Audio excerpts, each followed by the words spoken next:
Hello there, and welcome back, as always, to the Adventures in Advising podcast. I hope you're doing well. My name is Matt Markin, and this is episode 95 on our way to episode 100. And on today's episode, we brought back Ryan Braeger, Assistant Dean for Advising and Student Development at St. Michael's College. Ryan's last appearance was episode 84, titled Guiding Students and Yourself in Finding Meaning. We ran out of time during that interview and was only able to briefly chat about publications, specifically one that Ryan and a colleague worked on. And I thought it would be great to bring Ryan back to really dive into the topic of publications. Is it for everyone? How did Ryan and his colleague create theirs? What were the pros and cons to it? Does this relate to in any way to scholarly writing, and so much more? So Ryan Braeger, welcome back to the Adventures in Advising podcast. Oh, perfect. Well, thanks for having me back. It's great to be here. And so, for those who may have missed your interview back from last September, can you give us a brief introduction about you? What was your path into higher ed? Yeah, we'll go the quick notes version of this. But I've been an academic advisor for just about 10 years. I'll celebrate my 10-year anniversary this September. I'm currently in Burlington, Vermont, where I'm the Assistant Dean for Advising and Student Development. But I actually got my start as an advisor at Utah State University, where I worked as an exploratory advisor for a large center for just about 6 years. Stumbled into the profession. It was not in my 10-year plan as an undergraduate student. I think I met with my own advisor twice in 4 years. So found myself in advising really with no expectations. Fell in love with the profession during my first year, in large part because of the community. And before you know it, you hit your 10-year mark. So here I am. Yeah. And so, what's been new since episode 84, since you were last on? I think I saw on a LinkedIn post you had that you attended a life design studio. I did, yeah. So for those familiar with Designing Your Life, at Stanford University, they do offer an online design studio process. It's about a 1 week training on core contents and ideas from that text. And Designing Your Life has actually been a part of my advising practice for a long time. Utah State was one of the first universities to really fully embrace the text and reimagine their career center as a design space. And so it was kind of a fun full circle moment. I have a colleague and former classmate who now teaches that design studio. So to learn from him in that space was really special, but to also revisit that text that I hadn't really thought of for a number of years was a lot of fun. Nice. And who knows, maybe that's a future episode right there for the podcast. So, I was mentioning earlier in the introduction that, you were on before, and we got towards the end of the interview, and we wanted to really dive into a publication that you and a colleague started, but really didn't have much time left in that interview, which is why we have part two. So can you tell us a little bit about this publication that you and a colleague created called Black and Blue? Yeah, I mean, you surprised me. I think the end of the last interview, I wasn't expecting you to have done such a deep dive, and you found this like wonderful quote that I also hadn't thought about for years. So it's like, what a great forced reflection live. It was really a memorable moment for me. Yeah, Black and Blue was a Snap periodical that we designed at Utah State for Utah State advisors. During this project, it was myself, Brittany Nagel, and Stephanie Hamblin who kind of piloted this first round of the publication. But the idea behind Black and Blue, and this was pretty early in my own advising career, this project really spanned from about April of 2016 until November 2018. And I had just started. I mean, this was about a year and a half into my advising career. But the origins of this project really came from my early experiences at professional advising conferences. So I talked about it a little bit last time, but I was hooked immediately, right? Conferences were this unknown element of the advising profession that I just wasn't aware of, and instantly gravitated towards that ability to connect with folks from all over. But one of the things I realized quickly is that a lot of the same people go to every conference, no matter the destination of where that conference is held, right? So you'd meet some amazing people in Santa Fe, and then you met those same amazing people in Vegas, and those same amazing people as far away as like Dubai or England. And that community is like, it's really solid, right? And you look forward to traveling to those destinations to catch up and go to dinner and learn from them.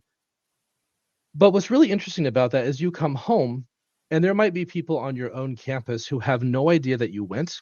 They might not have any idea of what you work on or why you personally are connected to the advising world. Mhm. And so we thought, well, how do we change that, right? How do we improve our campus community? There's over 100 advisors at Utah State, and yet I kept seeing the same 30 to 35 people no matter where I traveled to. And so it was a really interesting question of what would it take to get more people to go out there into the world and contribute directly to the profession in an active way, um, knowing that you can't always pay for travel. Yeah, and I definitely agree with the thought of like you know you see a lot of the same people at the conferences, but when you go back to your institution, I mean, there's a lot of people who didn't end up going. So like, how do you share that information? So talk us through the creative process, I guess, with your publication with Black and Blue, like the creative. How was it? How did you develop it? Who was involved? How much time was involved? Yeah. So, I mean, it was really the three of us to start with. And I think a lot of the advisors in the exploratory space were introduced to the ideas early because we were actively brainstorming in the center, where we had these big whiteboards that we basically screwed into the walls. And it was just all the things we wish we could have in a publication. What would that look like? But right from the jump, we wanted to have a publication that allowed readers and writers to interact in whatever level they were comfortable with. So there's some sections of Black and Blue where you could submit a full page idea, right? It could be an academic thought or an opportunity to share your knowledge. But for advisors who didn't want to lean that far in as a first step, they could interact with questions that other advisors proposed in the publication, and those answers could be voted upon. There was even trivia night in the publication where advisors could interact with a crossword puzzle. So we were thinking, how what is that entry point? What's that first tiny step towards experimenting with this? But from our end, it really started with generating those categories. How many different ways can we open up writing opportunities for advisors, whether it's art or a poem or lyrics or a cartoon or a blog or just maybe a formal sense of writing as well. But if we can open up lots and lots of venues, and we can tell people whatever you have for content, send our way, and we're going to get it published and share it with your community. That felt like a really logical first step. And then what was amazing about this is we had full creative control. And so Brittany and I were able to really lean into that and have a lot of fun to say, well, every section should have a personality. It should have its own title. It should have an icon. It should have its own color. It should have a tagline that tells you exactly what this style of writing is all about. And then we wanted to see what would happen if we opened up all of those doors to advisors and then encourage them to participate in unexpected ways. The other piece that was so important to us right at the beginning was we wanted that dialogue with the editor to be a chance to validate the advisor and to really see that advisor's lived experience. Right? I think that sometimes that's not the experience we have with editors, that we send them work and they send it back and it doesn't really look like our work anymore. And so we have this really big decision to make. Do I move forward with the publication even though they changed a lot? Or do I say no and retreat and then people don't get to see that version of my work? There's also a little bit of that fear of we only can publish in a space once.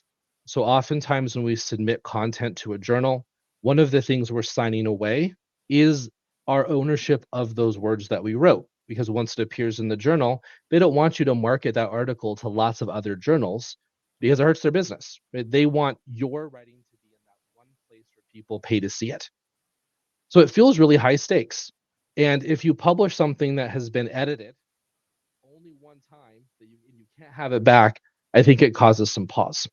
And so one of the things we wanted to change with this process was really this is an opportunity for advising for advisors that we would want to learn all about their writing, all about their ideas. But even that 30 to 60-minute appointment with the author, we had real learning objectives from that. We wanted the author to walk away saying, well, I was experienced for an hour. They understand what it's like to be an advisor for me on this campus, and hopefully that gets them excited to share those ideas with other colleagues. Yeah.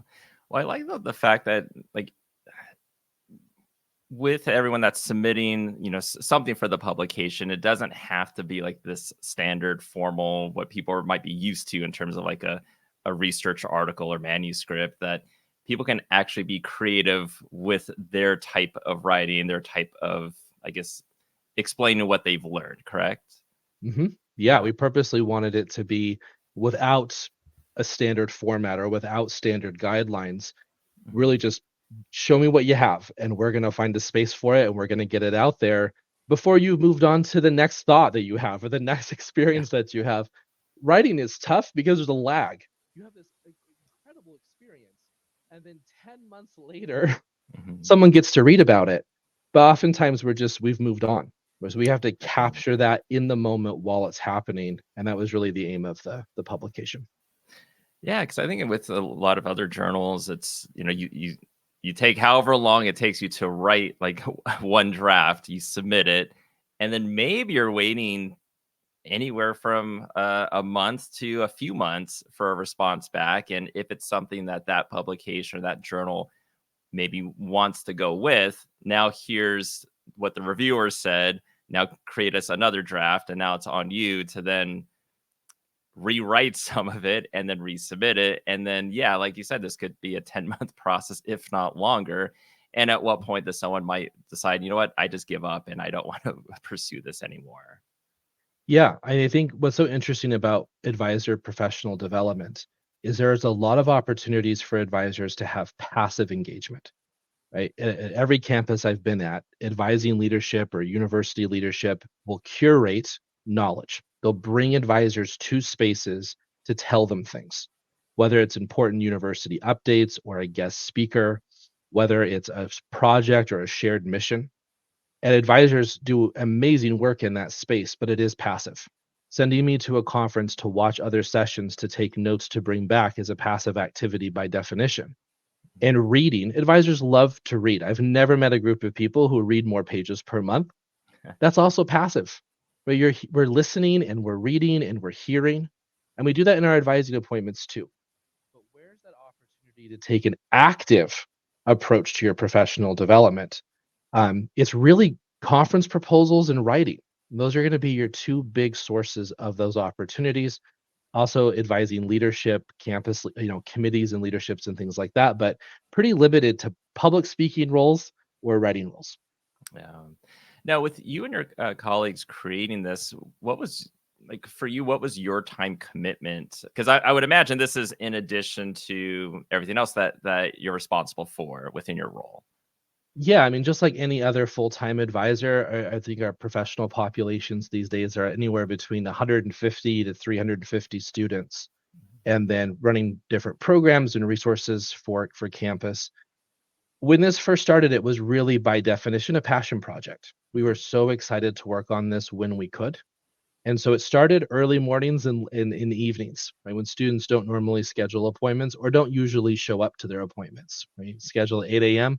I'm probably not going to see you. Schedule 4:30, I'm probably not going to see you either. So we started to bookend our days and just block off that time to say, what can we do an hour before and an hour after?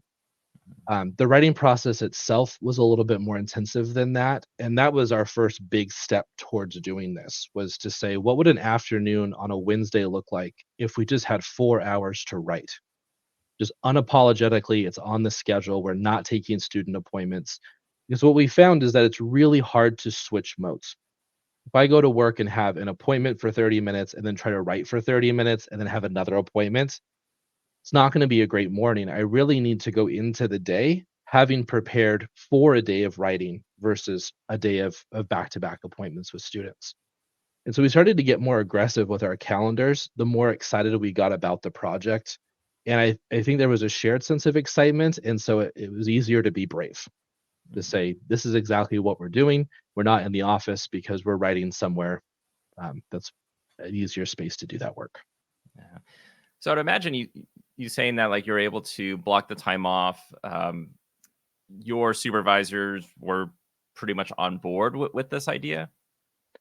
Yeah, I mean, looking back on my own advising, career, my first director was best case scenario, and Stephanie Hamblin was incredible, and that's probably why I'm an advisor 10 years later and did just have a 1 to 3 year stint, is Stephanie was so good at knowing when to push, but to also follow up with that expectation, right? So there's that freedom of choice and freedom of action, but then there's that responsibility of follow through. So show me what you did with that afternoon that I gave you.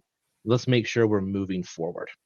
But I felt like in that environment, it started with the director to say, I this is valuable to me too. This is a shared commitment.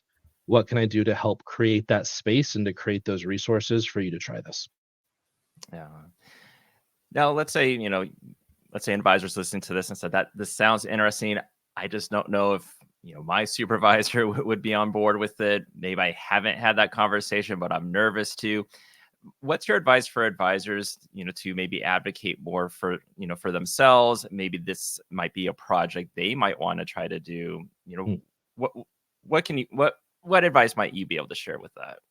Yeah, I mean, right away I sympathize because I still get those butterflies if I'm like someone walks into my office with an unplanned question and I'm like reading a book.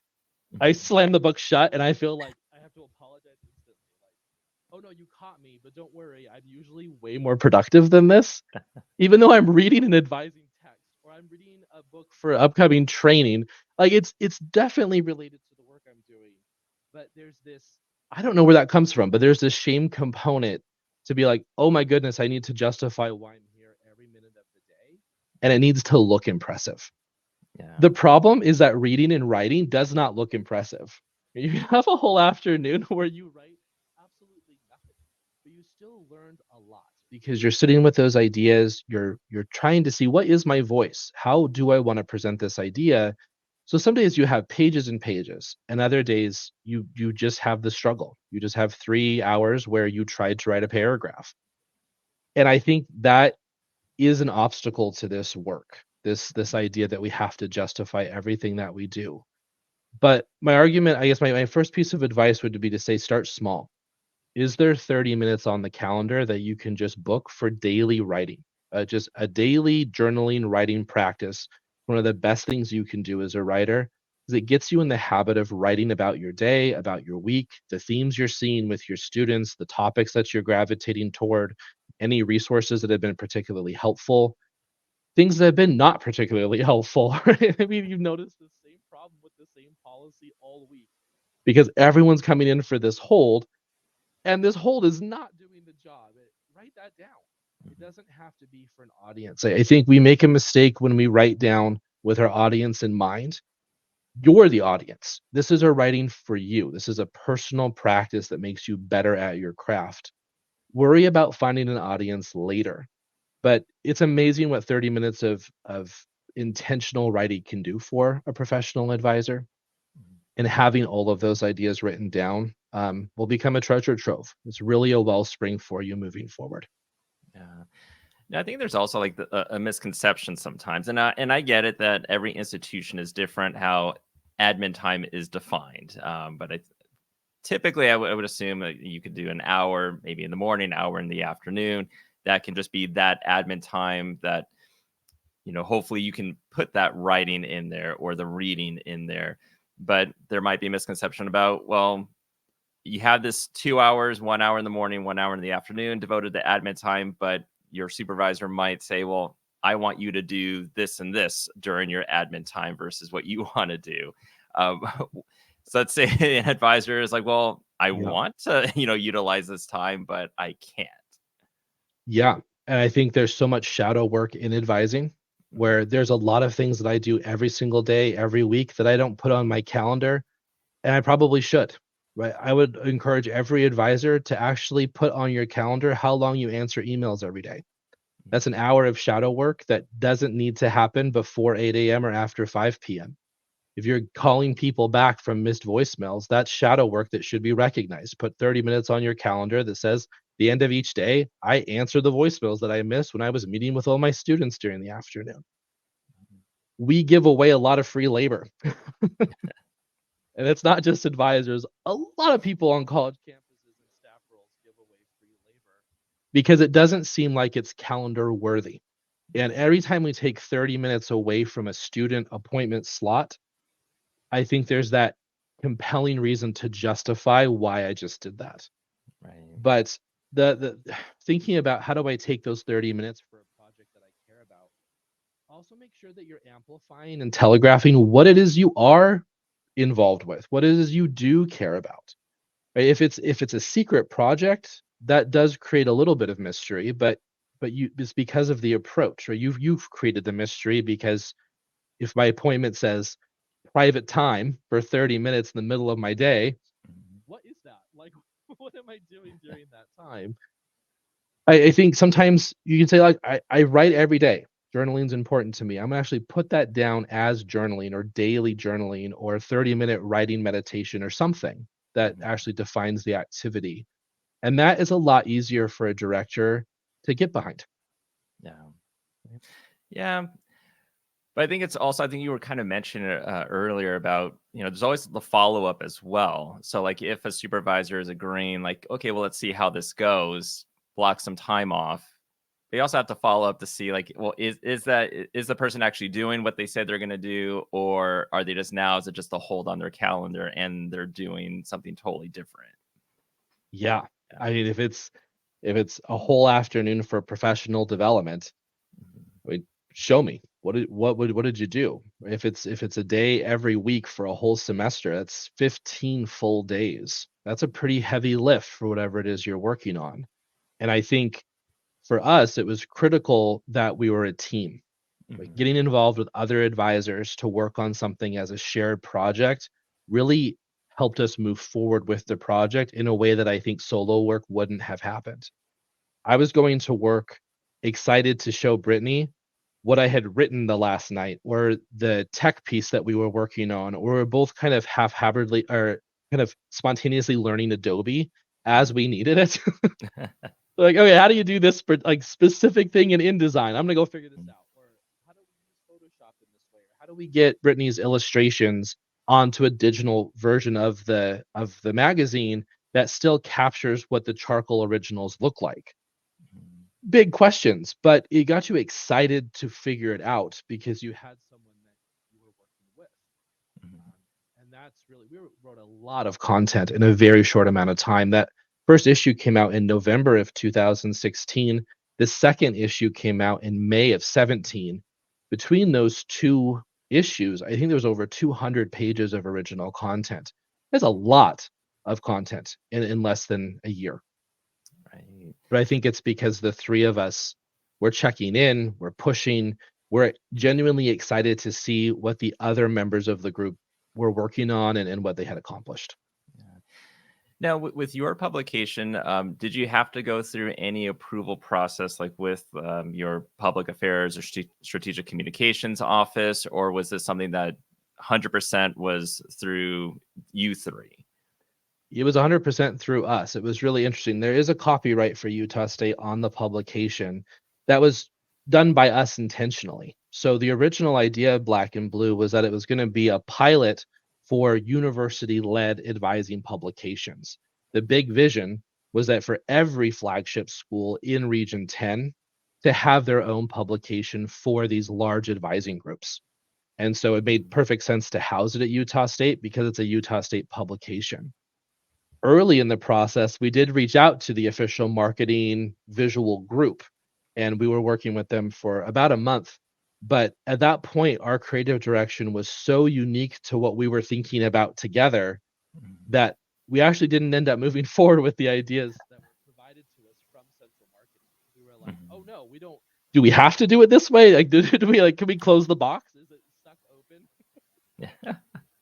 But yeah, fortunately, they're like, nope, just suggestions. As long as you follow certain templates and guidelines, and we're going to be just fine. We were like, okay, thank goodness.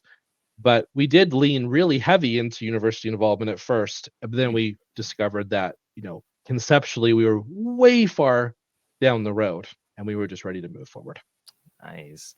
Yeah, at least with the institution I work at, a lot of times they'll give some tips and some guidance on it, and as long as you're not using like a certain logo or extension logo, then they really don't have to go, really in fine detail and go through a publication or whatever you're trying to submit or show to students or staff. So that was kind of one of our ways around certain things. It's like, well, if we're not putting the logo on it, we don't actually have to have official approval. Yeah, and it's internal communication, which is a big Yeah. help. It's not for profit, and it was circulating for free on a USU box folder. So Yeah. advisors had free access to it, and we hope they downloaded it and enjoyed it. that was as far as the reach of the publication. It never went further than that. And so that makes it really easy to pitch a project like this because, yeah, as long as there's no money involved, everything is a lot easier. Because we weren't trying to use USU as a marketing tool. We weren't trying to recruit with the university. We weren't trying to subscribe folks to a university publication. They were already all there on campus. It was just basically written for and read by the same people. Yeah. And I guess that's a good segue into this next question. So you published this. What happened after? What was the interest from advisors? Were they reading it? Were more people getting involved in future issues? Yeah, so it was a pretty exciting year. We started with this idea. We really got the ball rolling. We had our icons. We had it mapped out. We had our stylistic choices. And then I headed to conferences. 'Cause at that point, I did that every conference. I was there. I already said I was hooked. I was going to be there no matter what. But we used the Utah Advising Association and the Region 10 conference in 2016 as a way to basically kind of send up a signal flare and say, this is something new. We're going to try this. We're really excited. We're about 5 months away from this being real. So we're in a good place now to actually show you what we've done to get ready. We did not have everything written, but we had the skeleton. We knew what it was going to look like. We knew how the parts connected. We had all the writing assigned out to the three of us. So I had a ton of homework and I had some time, but we took this detour to really start broadcasting our intentions. At the Utah Advising Association conference that year, I gave a presentation called Wanderlust, really bringing attention to conference participation and how to write proposals and abstracts, and really shed light on the low percentage of participation among Utah advisors. What we found when we did a study that looked back from like 2016 to 2011 was very few of our advisors were going out of the state to share and to learn about advising. So we said, what is going on here? We also sent out a survey to about 400 advisors between those two conferences just to see what are the obstacles and challenges that are in your way. Why haven't we done conferences and why haven't we written? Really low response rate to that survey. We had about 9% of our advisors respond. So statistically, we can't we didn't meet any sort of threshold to feel confident. But what we did learn was that a huge percentage of our survey respondents didn't list it as a priority. Only about 30% of survey respondents even said they had the desire to do those two things. So forget about obstacles. It's not like everyone's saying, oh, I would love to do that, but I just don't have the time or the resources or the mentorship. You actually have to convince them to want it first.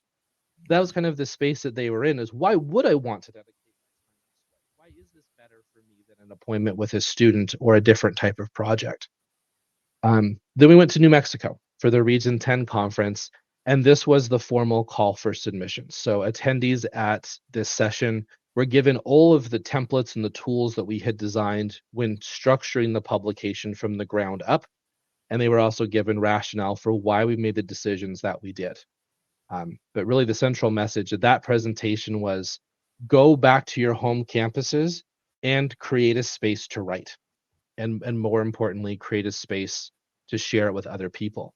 Now, we were really excited at Utah State. So when we published it in November, lots and lots of downloads. And so that was, and we could track it internally because it's just a box folder. So it told us how many people clicked on this, how many people downloaded it.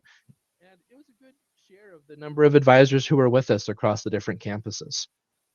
And in issue 2, we did see some participation. There's an advisor biography section of Black and Blue that is written in the format of a playbill. And the College of the Humanities and Social Sciences agreed to write little bios of themselves as if they were in the theater. And we were able to create a playbill introducing the majors, the minors, the cast and crew, the stage. It ended up being a really cool piece. And they leaned all the way in, and we provided the guidance that they needed. But I think they had a lot of fun with their writing, and the finished product was just really incredible. It was a lot of fun. Nice. Now, based off like people that you talk to, like especially when you're going to these conferences, and were people coming up after after the presentation saying that now they're more interested in writing, and if so, what were some of the reasons why they may have thought that they couldn't write? Was that a reason that they just it was an interest that never came up because they thought they couldn't actually submit for a publication? Yeah, I mean, every region conference, NACADA will usually host a session on how Mhm. to write, how to pitch to NACADA publications, right? And they give you descriptions of each of their different writing formats. They kind of preview the timeline and the process. They show you the deadlines for submitting for certain issues. And then they always end those sessions by encouraging you to get out there and start the process. Mhm. What was interesting is I think a lot of the people who attended that session then attended our session in Santa Fe. And in fact, the Nakata leadership that were there to teach that session attended my session, which I thought was really wonderful. And it was cool to get their feedback. I think, yeah, I mean, I think that there was an interest there. I think everyone is trying to say, well, what does this do for me? Right? Mhm. What's the outcome of writing a publication? And I think that that's an okay question to ask. I think it's an important question to ask. But I haven't met very many advisors who would write with the expectation of like an external reward. I don't think we Mhm. have a lot of writers who are doing it for the money or because it's a promised promotion or because someone's going to fly you out for a keynote. That's usually not going to happen when you write anyway. Mhm. And so it has to be an internal motivation. You're writing for you. You're writing to figure something out. In fact, issue two's feature story is way too long. I mean, it's good, but it's way too long because the topic was data-driven decision making and advising. And I Mhm. think you see that in the pages as that story progresses. I'm really wrestling with my real feelings about big data advising. And Mhm. so it starts in one place and it ends someplace else. But I think that that personal growth is the best reason to want to write. You're going to learn more about who you are as an advisor and about what you actually think about what it is you do in writing. It's uncomparable. There's no other way to get to know your true feelings because you have to wrestle with them and sit with them for a long periods of time. Yeah. But yeah, my impression from session attendees was that's so cool. I'd love to read it. Yeah. And that was kind of the theme of our experience was we were modeling the publication by writing everything at first to show Mhm. people this is how you would write something for this section or this type of content would work great here. But there wasn't that moment where we could stop writing a majority of the content. Yeah. Now you were mentioning that one of the presentations you had individuals from Nakata that were there. Did they approach you after the presentation? They did. They were really curious, right? And at the time, it made me feel special. It was the first time I had a session where like people that I attend their sessions were in my session. I thought that was like really cool, right? I was kind of probably overwhelmed by that at the time, but it was really neat. But I think from their perspective, it was trying to figure out where does this fit Mhm. because Nakata is aware that there's a small pool of writers for advising work. And so Mhm. the idea that that small pool is going to be further chipped away at is alarming Mhm. because they need writers too. And so I think originally they were saying, well, if this is very, very similar to the work that we're doing, if this is like the mentor out of Philadelphia, or if this is like some of those other publications who are structured the same way that we are, Mhm. why would we use Region 10 as a vehicle for this? Right? Mhm. Why is he recruiting writers from Region 10, a region organized and named by Nakata? It's counterintuitive.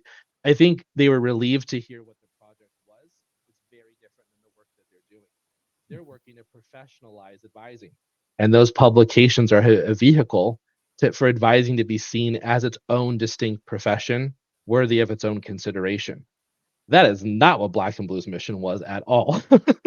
Our mission was for advisors on a big campus to feel like people knew they worked there and to Mhm. help with advisor retention rates because most advisors leave the profession far too soon and they're lonely. It's really easy to be a lonely advisor in this profession because it's just you and your students some days. So how do we bring people back into that shared sense of belonging?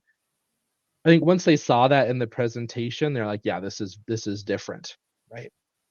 I Yeah. don't think Nakata publishes lyrics and poems and cartoons, at least not yet. Right. And that's the part. Not yet. I think it could be something that they could, or any organization could do something. To me, it's a way to be creative. It's a way to get information and stories and testimonials out there. And maybe that is a vehicle that brings interest to that then brings interest to maybe some of their more formal type publications. And I think it's essential to advising. I mean, Mhm. advisors present students with this idea that they're here to receive an education so that they're a lifelong learner. Right? Every institution I've worked at, they've included this idea that you're here to learn how to do this forever. How Yeah. to read, how to write original ideas, how to have engaging conversation, how to push things forward in your field. So advisors need to demonstrate that through action. Right? It's a much more convincing argument if my students see me do it. So Mhm. if I'm telling students you should read all the time, it's great. What am I reading? And if I'm telling them to work on their papers because it's a critical skill set that they're going to use for the rest of their life, what am I writing? If they're going to engage in the civic discourse with their communities of scholars, where am I talking? Right? I think that students can sniff out insincerity. If I'm like, oh no, and writing, that's why you're here is to become a better writer.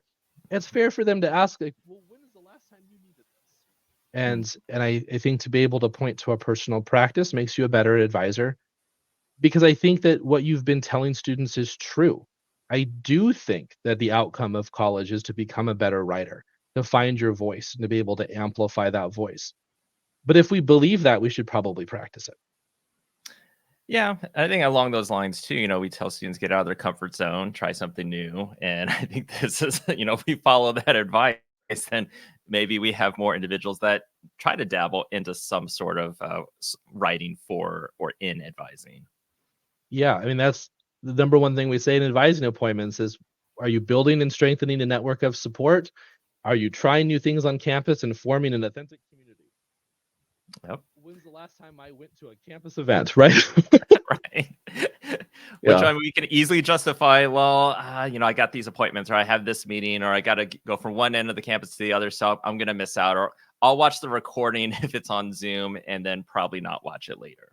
Well, yeah, there's also that external pressure. Am I Mhm. really gonna put on my schedule that the reason why I'm not in my office at 3 p.m. is because I went to the soccer game?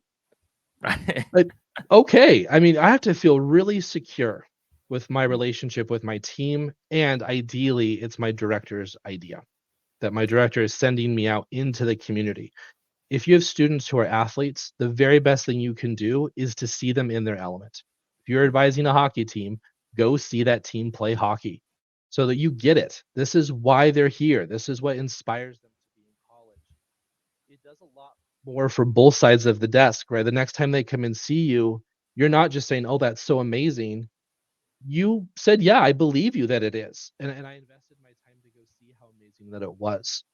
Mhm. Um, but yeah, that first step is tricky. I mean, you don't want advisors who are never in the office. I'm not suggesting that because that would be a mess, right? You have to be where you're supposed to be so students Right. can find you. Right. But we're talking about 2 or 3 30-minute blocks a week, Mhm. like just about an hour and a half. And if you're creative with running late, you might already be taking that amount of time getting to work in the morning compared to what your calendar says. But Yeah. you're more likely to show up early to work on something that you're crazy excited about than showing up early to answer email. And so it's prioritizing that joy at the start of the day. You Mhm. were going to end up losing that time anyway. So take ownership of it. Be intentional with your time. And yeah, don't feel like you have to justify it as far as who you share it with. The first person you're going to share your writing with is yourself. Yeah. I mean, I do like this concept of, blocking out a little bit of time per week. And, hopefully the justification with the supervisor is that, I'm not blocking out a whole day. I'm not doing this every single day. My goal is still to meet with my students with my caseload, answer emails, take care of university business. But I think it also helps with the professional development because that's something else, we hear from various people at institutions like, well, there's not really much professional development opportunities at my campus, or it's a very general one, but not specific for advising. So sometimes you got to create your own opportunities, and this might be one of those. Yeah. I mean, we talked, you have to find your own reason for playing the Yeah. game, right? And it can't Mhm. be my purpose as an advisor is not the energy and the gratitude that my students bring back to me. If that was ever my reason for doing this, I'd be in big trouble because I would be taking something from someone as a means of sustaining myself, right? We don't want that. So it has to be through creative endeavor. I have to be able to build something real that is there because I'm the one who did that. It's not Mhm. dependent upon anybody else. That's what's going to help you professionally develop. That's what's going to keep you in the profession is if these projects and these ideas can evolve over time and that you're excited to show up every week to see how they evolve, but to also see how they change you as an advisor, where we pick up things from lots of advisors along the way. And you can hear those advisors in your appointments if you listen for it. In that way, I think advisors are a lot like professional bards. And we tell a story, and then we hear other people tell the same story, and we're like, I love how you did that. I'm taking that, right? Yeah. I'm feeling that is a better metaphor. That is a better framing. But over time, the way that you advise is a collection of all those people that helped you learn how to do this. And it's such a wonderful way of looking at the profession. Writing's no different, right? You're picking up things when you read. When you write about those things you just experienced, or even if you do a book review, you're adding knowledge to your understanding of the text. And so when the next Mhm. person reads your review, before they read that text, you're actually creating and building knowledge. And that's a real objective thing. And that is what's going to sustain you for long periods of time. Yeah. Now, kind of looking back on, you know, Black and Blue and getting this off the ground and published in 2016, and I'm, not that you can speak for your colleagues, but maybe from the conversations that you've had, uh, now it being 2024, is this something that you feel was a huge achievement for you three, something that you don't regret doing? Yeah, definitely don't regret it. I wish it continued longer than it did. I think reflecting on that, I think that sometimes there are like star alignments in your career, and you're in the right center with the right director, with the right colleagues at the right time. Mhm. And just celebrate that. That is amazing when that happens. And it doesn't happen every year. It doesn't happen for large blocks of your career sometimes. It's just like with conferences. Sometimes you get on a hot streak. Right? There's one year that I applied for 5 and I got 5. It was a little overwhelming because you're not supposed to get 5. You're supposed to get like 1 and feel great about the 1. But there's other years where you're just in the tundra for whatever reason. What you're thinking about and what you're working on does not line up with the national conversation. Either you're ahead of the curve or you're way behind the curve. But those proposals just keep getting shot down. It could be a couple years before you get to present again. Yeah. I think looking back on that time, Black and Blue helped me find my own voice. I think that I was ready as a new advisor to explore who I am in this space and what I care about and how do I express those priorities. Black and Blue allowed me a chance to find out what that voice looked like and experiment in a really low stakes, high reward environment, which is ideal for me. Lots of good things came from that publication, even though it lasted just about a year. Brittany ended up using a writing sample from the first issue in her grad school application, which was really wonderful.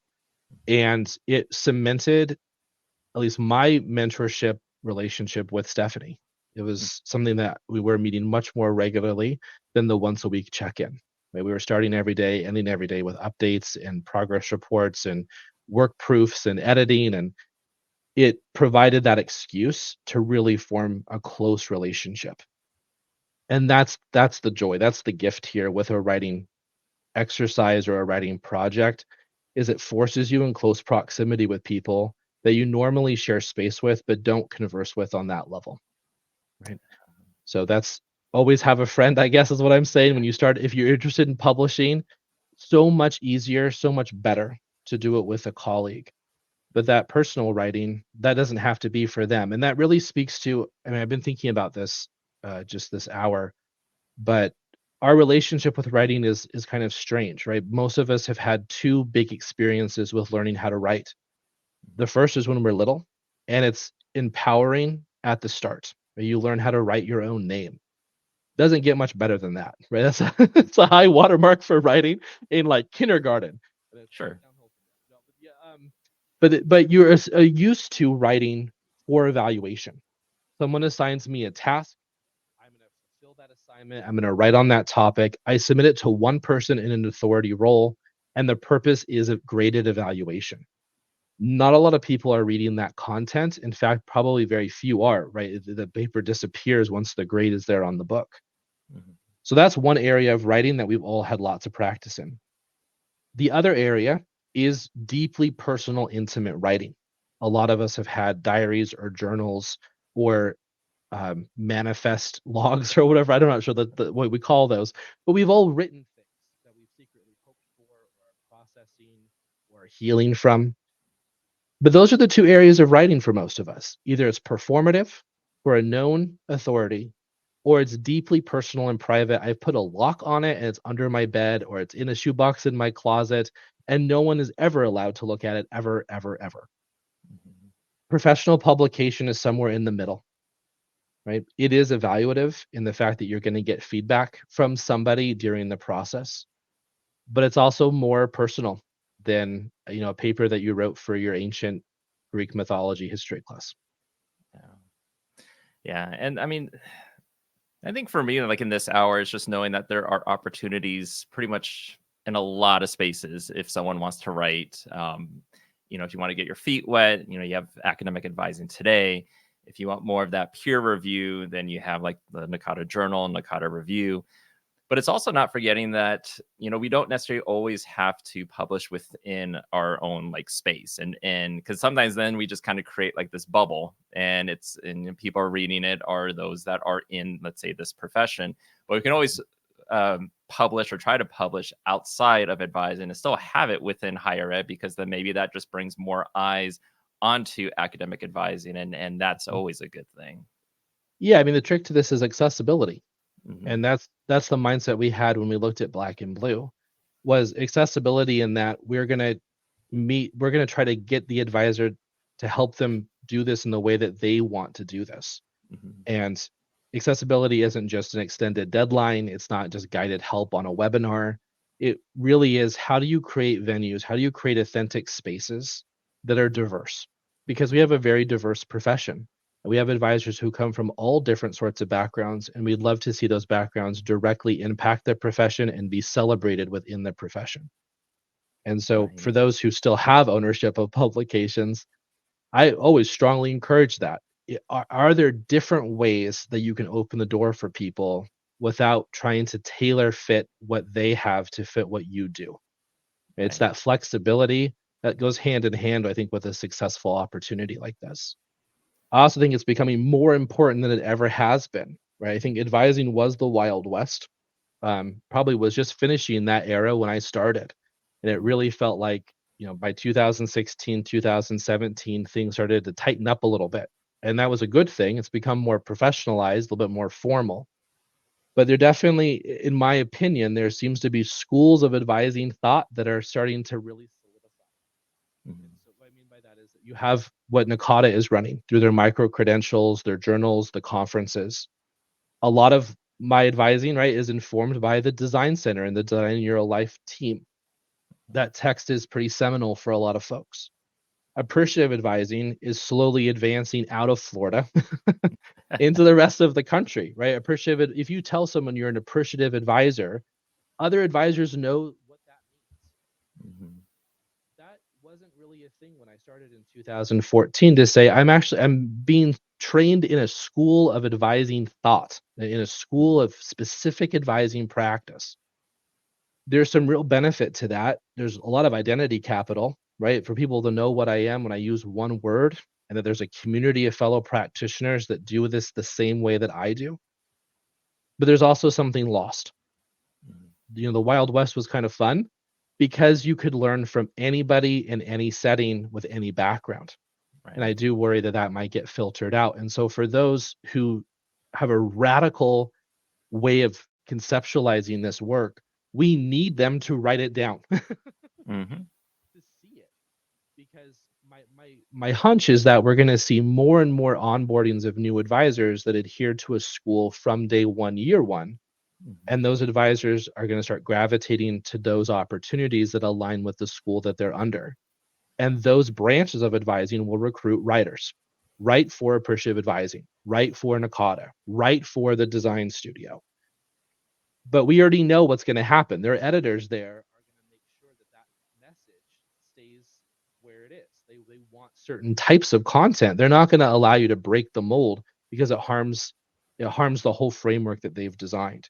So where is this space to write without worry about where this fits in with the larger conversation? Maybe it just fits in because it's what I'm thinking about. Right. Yeah. Oh, yeah, absolutely.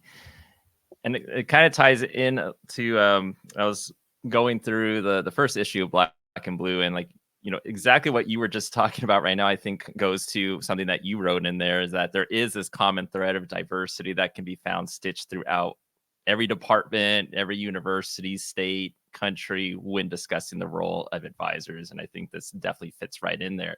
And then last question, as we're running out of time, um, and maybe not necessarily connected to Black and Blue, but who's been influential to you as a mentor? Yeah. I mean, Black and Blue is a great example. I think Brittany and Stephanie really shaped my early advising career. And in my own directorship roles, I mean, I direct very similar to how Stephanie directed me. So you see that, right? I borrowed a lot of that. I learned how to do it through someone who's just really great at doing the work. Thinking about writers, Peter Hagen has had a huge influence on me as an advisor. Narrative theory is something that I think has a lot of really helpful components, right? This idea that you're helping students craft a narrative for themselves, but that also you're responsible for these meta narratives that you present and persuade students on. What a helpful way, I think, of thinking about the profession. Um, we also use a lot of like George Steele's work on flipped advising. I brought that with me to St. Michael's. I've consistently found that to be really helpful. But I also really appreciate random authors. There was, I can't remember their name now, but there was an article a few years back called "Pre-Debt Advising," and it was like this existential article about how, like, your advising practice should be rooted in this like awareness of death. Like, you Mm, only get so many choices. You have a very brief timeline. Like, you need to lead with this existential urgency of find that thing that makes you authentic, make choices in good faith. And I was like, how cool is that? Like, I've read existential literature, but I've never seen an advising article that was just so to the point about it. mm, um, but yeah, I mean, I think it's yeah, I mean, just thinking about it, your community is what's going to inform your practice, but it also informs the way that you choose to care about folks. And I think when I started as an advisor, I was probably I was nervous, so I was too professional. Right? I wore the suspenders and the suit and tie and had the degrees on the wall. And I was almost like a student's auditor. That's probably what it looked like from a bird's eye view, right? Oh, how are we doing? Let's type in some numbers and let's print out some forms. And do you have that thing signed for me? It was very cold. And I think I was very nervous. I didn't want to ruin somebody. I didn't want to give them bad advice. And I think you have that realization that whatever you advise, they probably are going to go try it. Really gave me pause. But as I had mentorship, I warmed up. And that's really the gift of those folks that I've either gotten to know through their writing or through conferences or right at home in my own advising center, is it gives you the confidence to just be you in those advising appointments. And then all of a sudden your advising gets a lot better. But I can't help but to think that most of my conversations, I am quoting other advisors, I am quoting mentors to my students. And in that way, I think that oral tradition is pretty strong and it just keeps going. yeah, perfect way to end this. Ryan Braeger, thank you so much for being on the podcast again. Well, of course. Well, thanks for having me. Literally anytime. I always have an hour. All right, awesome.